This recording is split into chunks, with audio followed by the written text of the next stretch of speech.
Love this podcast? Support it and sponsor today. Simply head to ozcastnetwork.com for details. The Word Docs acknowledge that we are meeting today on the lands of the Kaurna people, and we recognise elders past and present. These lands have never been ceded.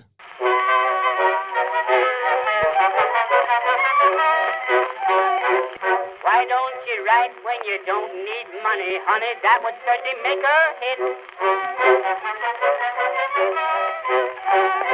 Welcome back to Word Docs. I'm Dr Amy Matthews and I am here today with Dr Sean Williams. Hello, Dr Amy Matthews. And with Alex. Hello, Alex. Hello, but which Alex am I? The wrong Alex, the substitute Alex. Excuse me, the wrong Alex. Oh, harsh, Amy. Oh, maybe he's actually Dr Wright. Oh. He's the Dr. Right for somebody. He's definitely one of our Dr. Wright. He's Dr. Wright today. Yeah. We have Dr. Alex Cothren with us today. Hi, Alex. Hello. Hi, Alex. There was some talk about potential Alex Vickery Howe impressions. Yeah.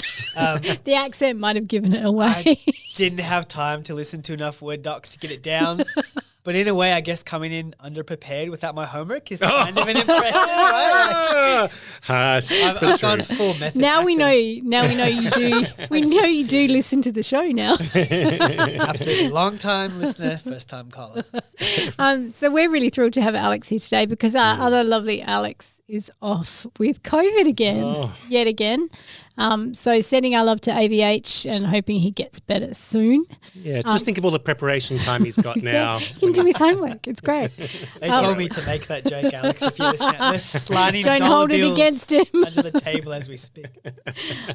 So we have Dr. Alex Cothren, who actually works with us here at Flinders in the creative writing department. And he and I have worked together teaching and on research. We're very lucky to have worked together many times. And you were my supervisor. I did. I picked only at the end though. I don't feel like I was there. I was your co all the way through, wasn't I? You were. Yeah, but only took over as your principal at the end, so I can't take any credit for the excellent work. And we thought since AVH was sick that we'd get in another Alex, since Alex works with us every day. And so we thought we might just explore writing with Alex Cothren today. Fantastic. Like I need my own little theme music. Yeah, we do. Oh, hang on. Have we got some? Oh, I could make some. Can you What kind of something theme music would you cheerful? like? Well, something dark and brooding, just like me. Dark and brooding. Oh, that's not sure. right. Maybe the applause. That fits satire. I'll take that. I'll accept that. Well, that's a good segue. That's a yeah. great segue. So, Alex, your research interest is satire. It's certainly what I did my PhD on. Don't get to do a lot of it these days because normally I have to get paid to do research these days. So I don't have a lot of time to look for it on the side. But it is. It's what I did my PhD on. I guess roughly what I would call the ethics of satire. And it's still what I write in terms of fiction. I don't necessarily do the research as much as I should. But I am one of those students that, finished my PhD and have continued to write in the exact same direction that I was writing during the PhD. That's really cool. Haven't gotten sick of it, doing the same thing, using the same processes that I really did actually describe in the exegesis. So I'm actually a really big advocate for the exegesis because I actually feel I learned a lot and I'm still learning a lot from my own exegetical research. Yeah, we just gave a lecture on the exegesis to first years. I was probably a bit dismissive. I do love it too. You're dismissive of the exegesis. I think I said Alex asked the question in the lecture about who thinks that the work should speak for itself.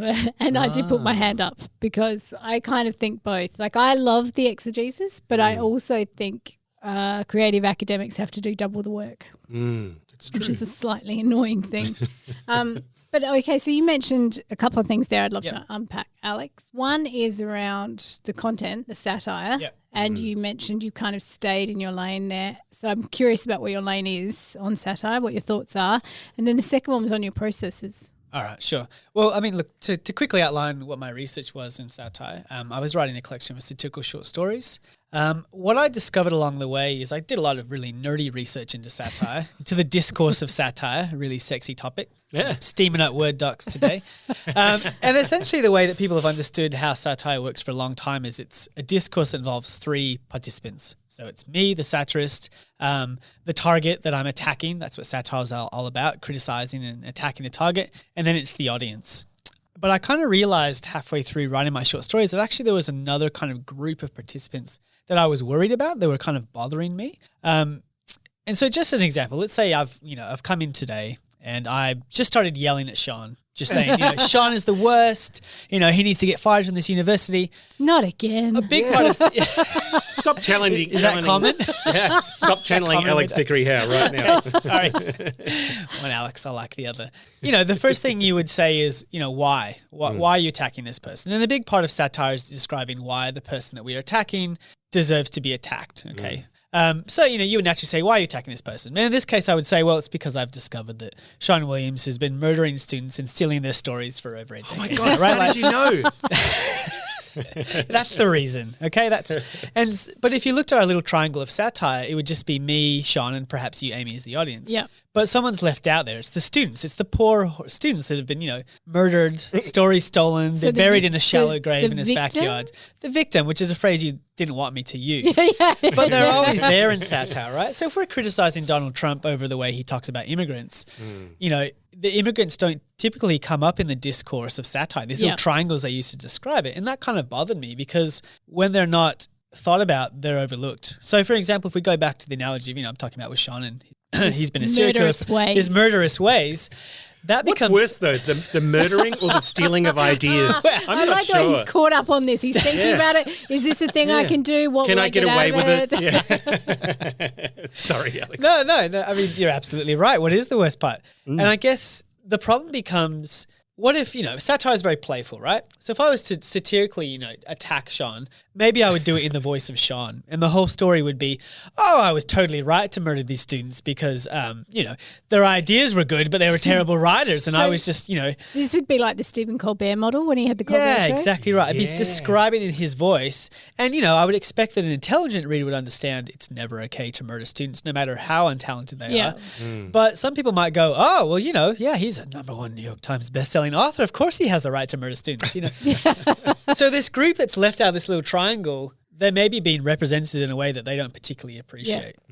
So this is about power partly, right? And where you are on a ladder of power. Yeah, it is. And, obviously that becomes particularly problematic when you are, some of my work was about things like immigrants, refugees in Australia. It's easy to write satire that just kind of exaggerates the already ugly rhetoric around these people. Yep. And then kind of pat yourself on the back and saying, oh, don't worry about it. I'm just mimicking that voice. You go and hate him. But really, what are you putting out there but more of the same?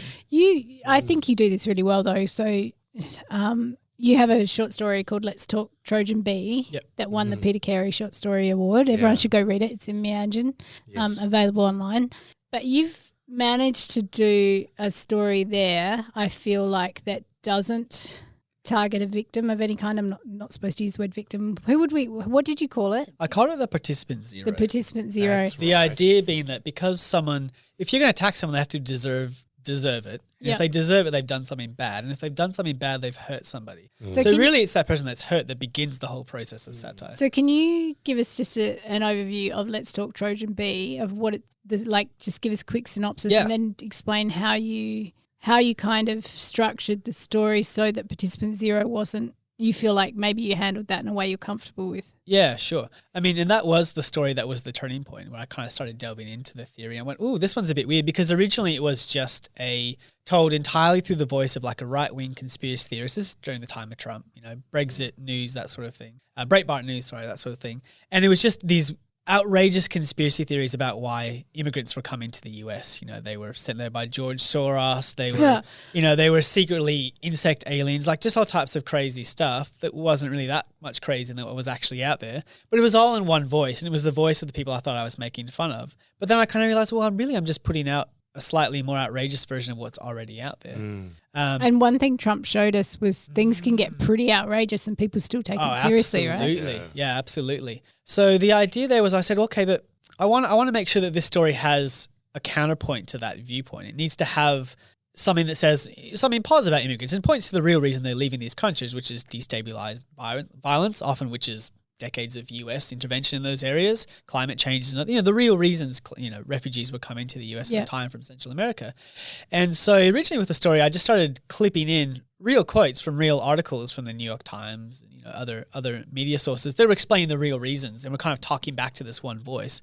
But then when I did that, it kind of opened up I don't know, whatever the opposite of Pandora's box is, good trouble. Because I said, well, hang on, this is actually more interesting than what I was doing originally. Why don't I do it all like this? Why don't I all have it all be just kind of this flurry of different media sources? And it's still ambiguous. A reader could still come to it and come with the conclusion that I side with the right winger here. Yep. But I'm at least more comfortable with the fact that I've put out the real story, that I haven't just repainted immigrants as these terrible, threat to the country. I've put out the real story there, and if it's really on the reader at that point if they've decided to go in one direction. So what did you do to give it that heightened? Often satire has that ridiculous spin that shows you it's not reality.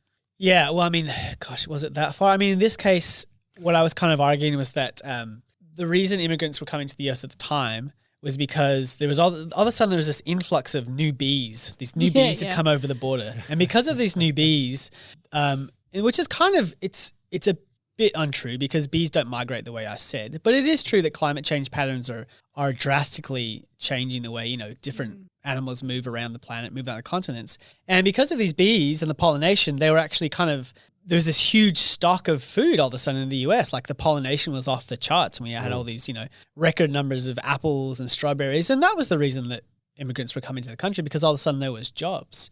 Because of the damn bees. Yeah, that's right. But of course, these conspiracy theorists, they don't see it, they don't accept the idea of climate change. So, who's causing these bees, right? These bees must be released by the government. The government is trying to destabilize our own country. This actually doesn't sound that far-fetched. That's exactly right. It doesn't. Bees are drones. Yeah. Bees are drones. It's obvious when you think about it. Ugh. And look, some of the craziest quotes in that story are real quotes. And that was kind of the trick. That's wonderful. Yeah. Wow.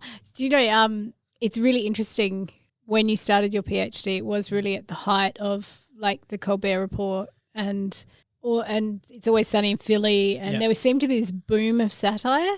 So do you think that's linked to what was going on like the Trump years and all, like, because there would be, even before Trump, there was the Tea Party in the US. So it does seem like, I guess what I'm getting at is there was this boom in satire. Do you think it's in response to, or do you think it was part of a driver? Like, what's the effect of satire?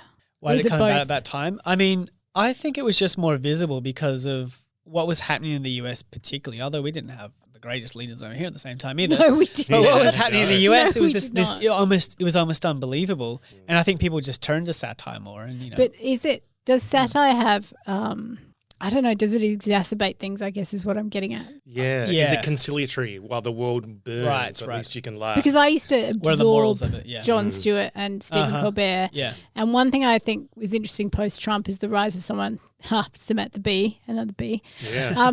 But, she's much more blatantly angry, not I guess, giving the salve of humour as much.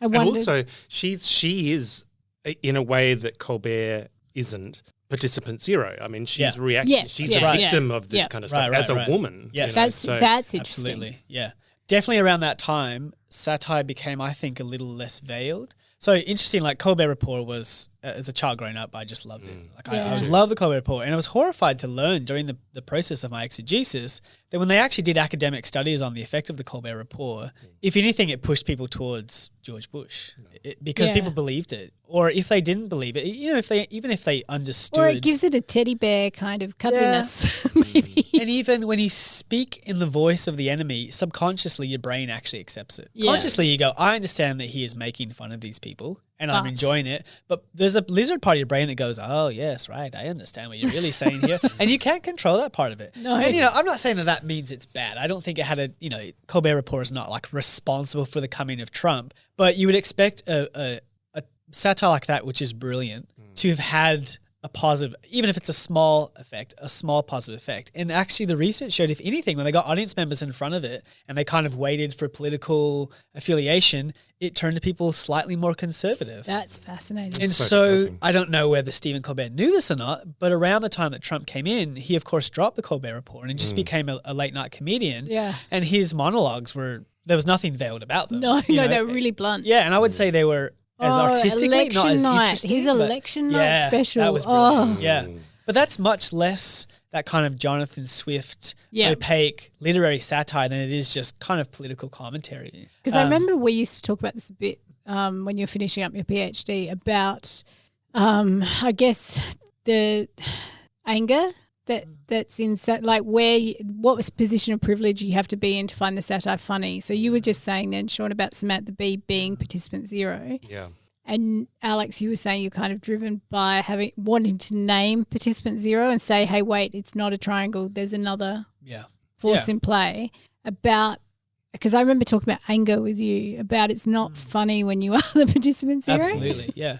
And look, part of that is an ethical or I guess moral responsibility I felt, et cetera, et cetera. Yep. But honestly, a lot of it is just it was a way of refreshing story ideas, quite frankly, because satire I felt had kind of fallen into this rhythm again and again of just, as I said earlier, speaking the voice in an exaggerated way of the enemy. And, that's okay, maybe that it's ethically difficult. It's also kind of not that interesting if you just do it again and again. Yeah. And I was finding that it was the research that I was finding was, yes, it was morally the better thing to do, but actually it was also creatively, it was a good roadblock to put in front of yourself because you didn't just go the most obvious route. You had to try and think of something a bit more. It's quite hard to criticize someone and kind of get inside their mind and use their language while at the same time painting your participant zero / victim in a positive enough light that you don't twist people's views of them. That's a difficult thing to do. It was much more harder than the stories I've been writing earlier. So what I find interesting, and I still get some fight back on this when I kind of give talks about it. People always say, well, this is, you're telling people this is a prescription that they have to worry so much about how they're representing this one particular group. We're going to get bloodless, unfunny satire. And only if you do it badly, surely. Yeah, that's exactly the point. I actually find what was happening before to be bloodless because it was so obvious. I think actually giving yourself a creative challenge is interesting, and that's why I never abide by that. I said, cancel culture, wokeism is killing comedy. No. It's just asking you to do something new. Just stop pressing the same button again. Not be lazy. Yeah, not be lazy. That's exactly right. It's killing bad comedy, which is all good. Thank you. I reckon. Yeah, that's right. But also, I also think because. To bring up It's Always Sunny in Philly again, I think they're really interesting because they have pulled some episodes. Yep. And what I love about that is like this refusal to be black and white and to think, well, hold on, let's just pause and think about that for a minute. And I really admire that kind of creative curiosity and bravery. This not going in. That's right. Yeah. No holds barred, but to think, hold on a minute, maybe I should listen to that and think about it for a while. That's right. And maybe I'll change my mind 6 times and that's okay too. Yeah. No, absolutely. I mean, one of my heroes growing up was Dave Chappelle. Yeah. So his whole Netflix controversy thing was just really disappointing. Yeah. And it was disappointing, obviously, on the moral level because I completely disagreed with the things he said about trans people. Yeah. But on a much lesser important level, it was also disappointing because it was just such a lame joke. Yes. Like, all he basically said was trans people are yucky, I don't like them. Yeah. And for someone that had spent decades doing these really complex, layered, interesting satires about race in America, that was just lazy. Yeah. And then he just kind of doubled down because it's probably lucrative to be outrageous.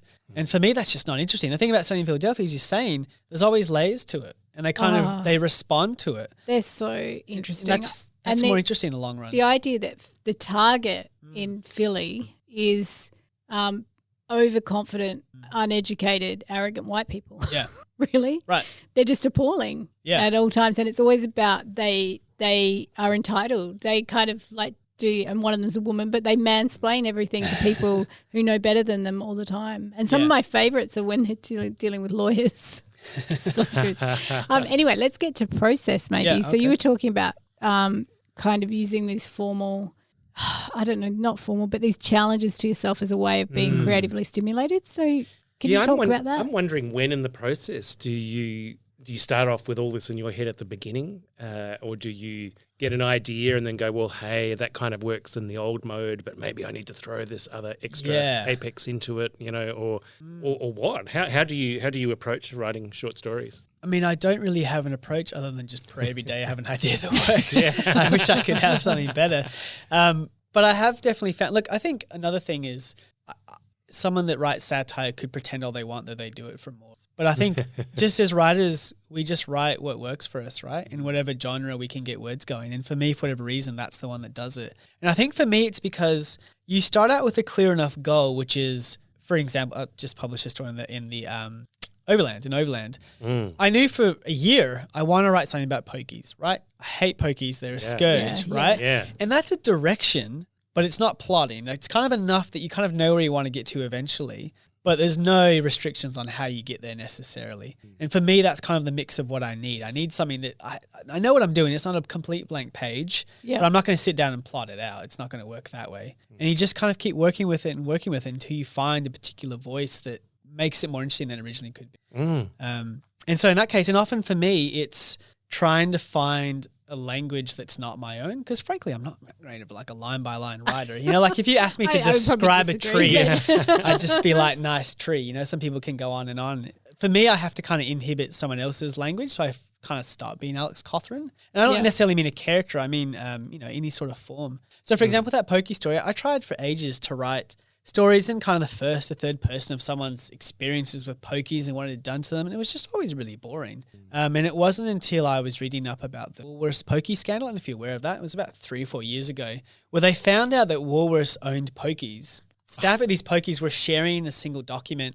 on the best ways to kind of entrap people and keep them in the room. And it was a shared doc where they'd say 10 a.m. we're finding that drinks are really good on Big Kev over here. And it was shared between all the pokies, and they were getting bonuses. About specific people. Sometimes it was just, hey, this Sunday fun day worked. Sometimes it was specific people. They had a list of, I can't remember what they called them. I call them a My Story VIPs, but they had a different name. But basically high paying problem gamblers. They had nicknames for him. And so if you came in from your shift and you saw he was in, he would say, hey, such and such needs a beer every 20 minutes and a chat about Collingwood's his favourite team. Keep chatting to him so he's happy. And they would literally do this.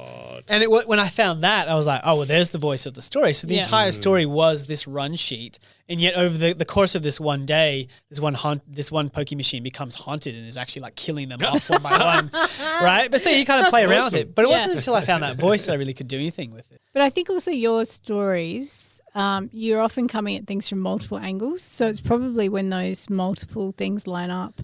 Forgive me, I can't remember the name of the story, but I've never forgotten the story. Is the one, it's got like capitalism and race. It's about you need the money to be visible. They've got the suits. Oh, yeah. Man, I can't find a publisher for that one. So if you want to start a magazine and publish it, that'd be great. That is one of my favourite stories. I've never forgotten it. I remember the first time I read it, went home and I was like, oh, my God, I just read this thing and it's just genius. Sounds like a Black Mirror concept, doesn't it is. And I think that, I guess that's what I was getting at, is I think with Alex, there is this Black Mirror element where you've got high concept with some kind of really unsettling emotion often. But you've often got different, like that had capitalism, race, the idea of privilege. It was really interesting. I mean, that one, I don't know if I'll ever manage to get it published. What's it called again? Man, there's a lot of white people out today. Yeah. So the basic idea is I'd read this story about this black man in New York that had been released from prison after like 50 years or something. And he didn't have any family left in the area and they just, dropped him off. And he was so out of it after being away, in jail for 50 years that he didn't understand smartphones. He didn't understand why people had earbuds in their ears. Like there was no system to help this guy out. He thought everyone walking around was like an FBI spy because they had things in their ears. It would be so disturbing. Yeah. And so I kind of chucked that forward another 50 years where in this society, you walk around with like a suit that just kind of changes your race to whatever you feel like being that day. But of course he doesn't have one, so no one can even see him. So this is the we don't see race thing, right? Yes, exactly. It's this idea that that's the way you can get around saying, I don't see race, so I'm okay with it. Yeah, that means you don't see systematic racism either. And you had poverty, right? So there were people who couldn't afford it, who then were like... And it was illegal to be in this zone without a suit because, for the stated reason that it's dangerous and you'll trip people up, but for the real reason that we don't want poor people around, But the problem with that is, for me, it had to be written from a Black American's perspective. Like the story didn't work because frankly, that's who is incarcerated at the highest rates in the US, and that was who the story was based on. Whether I've ever felt fully comfortable with whether I did a good job of that or not, I've put it in for various literary magazines. It hasn't ever worked. It's not one I think I'll push. But that sometimes is the thing with satire. Sometimes with satire you have to admit the idea's there. Maybe it's just a line has slightly been crossed and I'll back away. Maybe you just need to be participant zero. Maybe.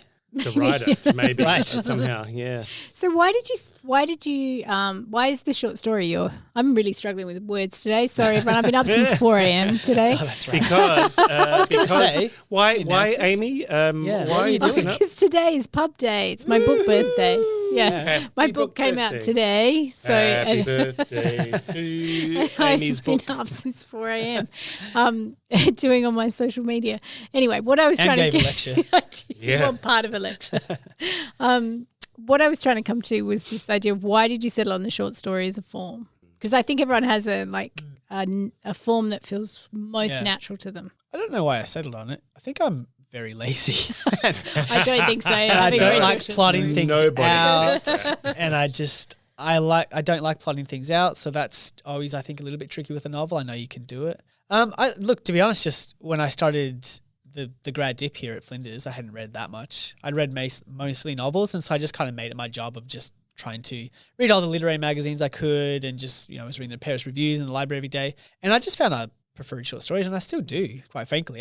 It's sad. I think the short story is slowly slipping the way of poetry. It's still slightly above water, but it's kind of like Leonardo DiCaprio on the Titanic. It's going down soon.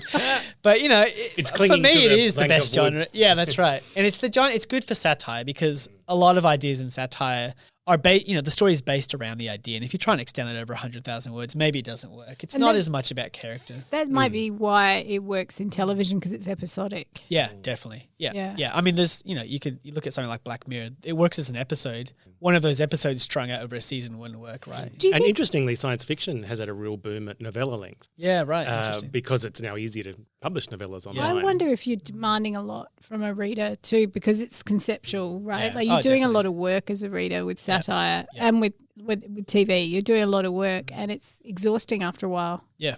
In a good way. In a good way. It's Yeah, good to yeah, be I mean, challenged. And Yeah, I really yeah. love it. And I think also, there's something about when you get the short story right, it's just this lovely little polished That's the other thing. thing. There is the possibility of friction in a short story. Yeah, there is, yeah. Is it possible Yeah. in a novel? Probably No, not. probably It is not. possible in a 3,000 word short story. I'm One thinking day. Sarah Waters, maybe. Yeah. Oh, sure. Frances Harding's The Lie Tree. I don't know, but I don't think it's the same. Like I No, think there's no. something about Yeah. being able to grasp it in one Yeah. moment. Yeah. And It's like also, a photograph. It's like an amazing photograph Yeah. where you can look at it and all the layers happen at once, and you Yes. don't necessarily have to think it through to get it. Yeah, right. And it's like in a short story, you can have a short story where every sentence is gold, every Yeah. moment is gold, everything is shining and beautiful, just like in a photo. That's right. But in an extended experience like a novel or a movie, if everything's shining and golden, it's too much. It's too Yes, that's exhausting. right. And I Yeah, think yeah. And I think there's something about the interplay with the audience where a reader, or like if you're in a film or a long TV, if you're binging a long TV series or Yeah. you're reading a novel, your attention's going to wander now and then. Yeah. It's a bit like meditation, like trying to get your mind back on the Yeah, page. Whereas yeah. with a short story, I think it is, you're so in the moment. That's right. There was this kind of thing at the turn of the century. There was this big thing about the short story is going to become the genre now, because our attention is so divided. We only have 15 minutes at a time on the train. Short story is going to come back and take over. And it never happened. And Jane Rossen, a really fantastic Australian writer, kind of made the point that actually that fragmented time goes against the short story, because of the way she Yeah. says it, if you have 15 minutes on a train, you don't want to have to enter a new world the way you do in a short story. Yeah. You want that familiar world that you've been Yeah. in for a while. You already know the characters. You already know what's happening. You can Yeah. chill with it. A short story, she describes, is basically just throws you into blackness each time. And that's disorientating when you only have a few minutes a day. You Yeah. actually need time to sit with it. I think it works. It can work in audiobook form though. Who's the guy who played Geordie on Star Trek? Geordie, LaVey, not LaVey, Anton LaVey. He's the Satanist. Geordie LaForge was his character in Star Trek. And he does that podcast where he reads short stories. Which one's Yeah, he I've seen again? that, yeah. He's Is read it- one it's of not mine. LeVar and Burton. He's LeVar Burton, yes. Yeah, who yes, just yeah. received a major award. Go LeVar. Go LeVar, and he reads short stories. That's what he does, an and incredible he's voice. so people are coming to the familiarity of the experience with him. That's interesting. To get a new short Collated by story. him. Yeah, okay. Yeah, Yeah, and maybe so there's hope yet. Maybe. maybe there's hope yet. I hope. I feel really sad, but I think we're running out of time. Yeah, we're running a little bit low, aren't we? So let me ask you a question. This is actually just like the normal Amy and Alex experience, because I can't get a word in because you guys are having such Sorry. no. It's I love sitting back and listening to the conversations. Pre-knitted brains. Yeah. Not knotted, knitted. What on the mechanical day-to-day basis? How do you like to write? Do you like to write every day? Do you like to write in mornings? Do you like to write a story in one big slab and then fix it? Or So I've actually discovered that I like to write multiple things on the go and to write them in really short bursts. yeah, Because I actually find that like if I say I'm going to try and get through 3 today, but I probably only have 45 minutes, that 15 minutes on the one is like you just go da-da-da-da-da-da, and then the next day you can come back to it. And I also like it because for me, quite often short stories, I'll work on them for 3 months and they will collapse and die. Yeah, and that used to terrify. I'll get to a point where it's like, this is just not working. I need to admit it. There's parts of it that I love, but it's not working.